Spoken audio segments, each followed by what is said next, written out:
The secret radio frequency we only shared at midnight. Ever since I was 10, my old man and I had this thing. Growing up in rural Ohio, there wasn't much to do but work the farm or get into trouble.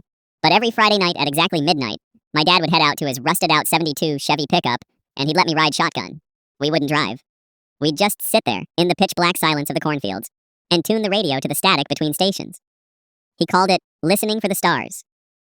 He'd tell me, "Cooper, the world is loud. Everyone's screaming to be heard. But the real magic? It happens in the quiet." I thought it was just a dadism, you know? Something to say when you're too tired to talk. But then, the summer I turned 18, the farm went under. We lost everything. I was angry, bitter, and ready to leave home and never look back. On my last night, I found a small, hand-wrapped box on the driver's seat of that old Chevy. Inside was a weathered brass tuning knob and a handwritten note. It said, "For when the world gets too loud. Frequency 98.7.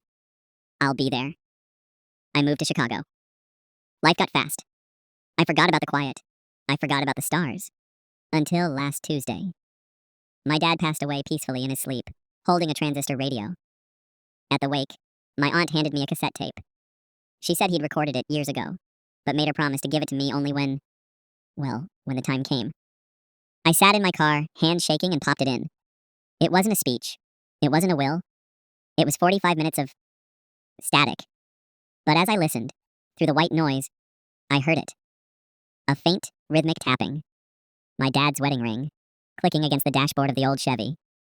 Tap, tap, tap, tap. It was the heartbeat of every Friday night we'd ever spent together. I broke down, right there in the parking lot. Because I realized he wasn't just teaching me to listen to the stars. He was teaching me how to find him, even when he was gone. Now, every Friday at midnight, I pull over. I turn off the engine. I tune to the static. And for a second, just a second, I'm 10 years old again, riding shotgun, and the world is finally quiet. I hear you, Dad, loud and clear.